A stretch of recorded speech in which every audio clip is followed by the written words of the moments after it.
নমস্কার বন্ধুরা, প্রিয়াঙ্কার পাকশালায় সকলকে স্বাগত। আমার আজকের রেসিপি হলো মটন কারি। খুবই সামান্য তেল মশলা দিয়ে কিভাবে এই মটন কারি আমি রান্না করি সেটা আজকে আমি তোমাদেরকে করে দেখাবো। আর প্রেসার কুকার ছাড়া নর্মালি খাসির মাংস সেদ্ধ করা আমরা সকলেই পছন্দ করি, কিন্তু খাসির মাংস প্রেসার কুকার ছাড়া সেদ্ধ হবে এই যেন এক আতঙ্ক।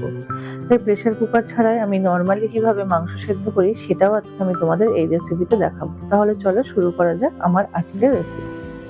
মটন কারি রান্নার জন্য নিয়ে নিয়েছি মাঝারি সাইজের ৫০০ গ্রাম মটন, নিয়ে নিয়েছি এখানে পেঁয়াজ বাটা, আর নিয়ে নিয়েছি পেঁপে বাটা। এই পেঁপে বাটাটাই কিন্তু আমার মাংস রান্না করতে 50% সাহায্য করবে। আর নিয়ে নিয়েছি আদা বাটা, কাঁচা লঙ্কা বাটা এবং নিয়ে নিয়েছি রসুন বাটা, আর নিয়ে নিয়েছি সর্ষের তেল। এগুলো দিয়ে আমি প্রথমে মাংসটাকে ম্যারিনেট করে নেব। দিয়ে দিলাম পেঁয়াজ বাটা, দিয়ে দিচ্ছি এখানে পেঁপে বাটা, আর দিয়ে দিলাম আদা বাটা আর রসুন বাটা এবং দিয়ে দিচ্ছি কাঁচা লঙ্কা বাটা। এগুলো আমি যা মশলা করেছিলাম তার হাফ হাফ এখানে অ্যাড করলাম, আর দিয়ে দিলাম লবণ এবং হলুদ, এবং এখানে অ্যাড করে দেব 2 টেবিল স্পুন মতো সর্ষের তেল। তারপরে মাংসটাকে হাতের সাহায্যে আমি খুব ভালো করে মাখিয়ে নেব। আমি এখানে 1 টেবিল স্পুন পরিমাণ করে সমস্ত মশলা করে রেখেছিলাম, আর হাফ টেবিল স্পুন মতো করে এখানে আমি ব্যবহার করলাম। এরপরে আমি রান্নার সময় বাকি মশলাটা ব্যবহার করব। তারপরে মাংসটাকে ঢাকা দিয়ে আমি 2 থেকে 3 ঘন্টার জন্য রেখে দেব।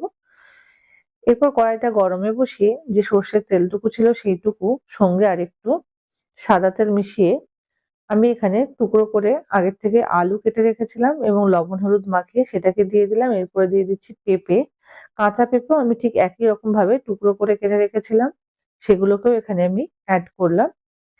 এরপরে আমি এটাকে মিডিয়াম টু হাই ফ্লেমে রেখে লাল লাল করে ভেজে তুলে নিয়ে তেলের মধ্যে দিয়ে দিলাম জিরে, দিয়ে দিলাম তেজপাতা, দিয়ে দিচ্ছি গোটা গরম মশলার মধ্যে এলাচ, দারচিনি, শুকনো লঙ্কা এবং লবঙ্গ। তারপর এখানে দিয়ে দিলাম সামান্য একটু চিনি, এটা কালার এবং স্বাদ দুটোই ব্যালেন্স করবে। তারপরে দিয়ে দিলাম কেটে রাখা দুটো পেঁয়াজ। এগুলোকে হালকা ভেজে এখানে আমি একটু অ্যাড করে দেব লবণ এবং হলুদ 1/4 টিস্পুন করে।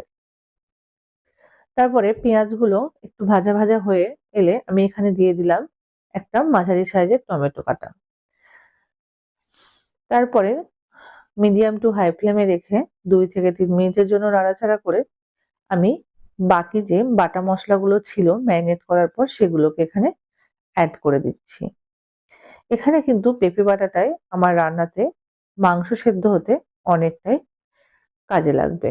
আমি কিন্তু মাংসের মধ্যে দইও ব্যবহার করিনি, শুধুমাত্র পেঁপে বাটা দিয়েই মাংসটাকে করছি।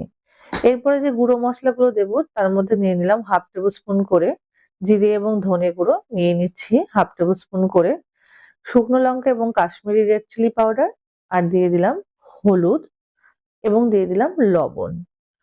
সব হাফ টেবিল স্পুন করে এখানে ব্যবহার করলাম। এরপরে গরম জলের সাহায্যে এটাকে খুব ভালো করে গুলিয়ে নিয়ে আমি ভাজা মশলাটার মধ্যে অ্যাড করে দিয়ে এটাকে আমি লো টু মিডিয়ামে রেখে 5 থেকে 6 মিনিটের জন্য খুব ভালো মতো কষিয়ে নিয়ে এখানে ম্যারিনেট করা মটনটাকে দিয়ে দিচ্ছি।